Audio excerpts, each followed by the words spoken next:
Hi, it's Stephen Orr, and today I'm going to talk about everybody's favorite summer flower, hydrangeas, because nothing looks better in a summer garden than these beautiful flower heads.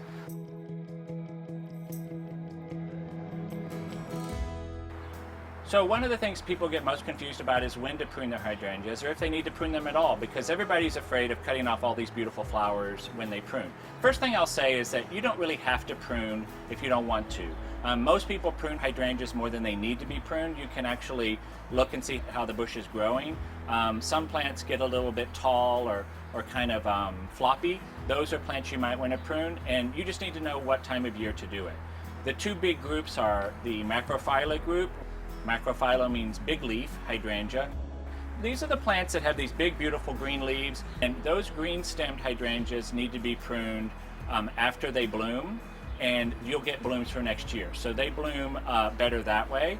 On the other hand, the paniculata hydrangeas, you want to prune those, they're woody stemmed, and you want to prune these in the early spring. So you kind of think of them in two big types. There's more types than that, but we're going to keep it simple. Like with any shrub, it's pretty easy to plant hydrangeas. You can plant them at most any time of spring, summer, or fall.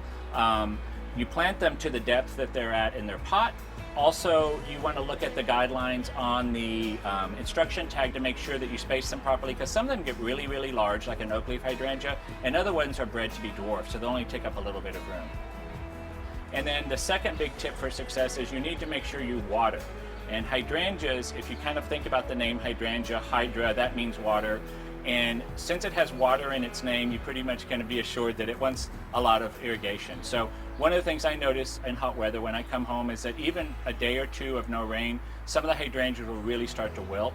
They may look dead, but give them a good dose of water and they'll perk back up. We have one here for you today. This guy, I'll put him right here in the front. This guy here, sorry I'm in a forest of hydrangeas, but this guy, basically went only a weekend without water, and look what happened to him.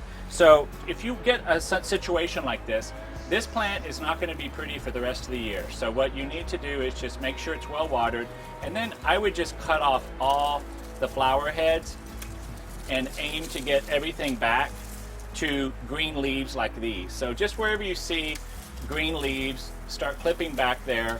This plant is not going to look good this season, but it actually will bounce back for next season. So just cut all these flower heads off and you'll be able to save the plant.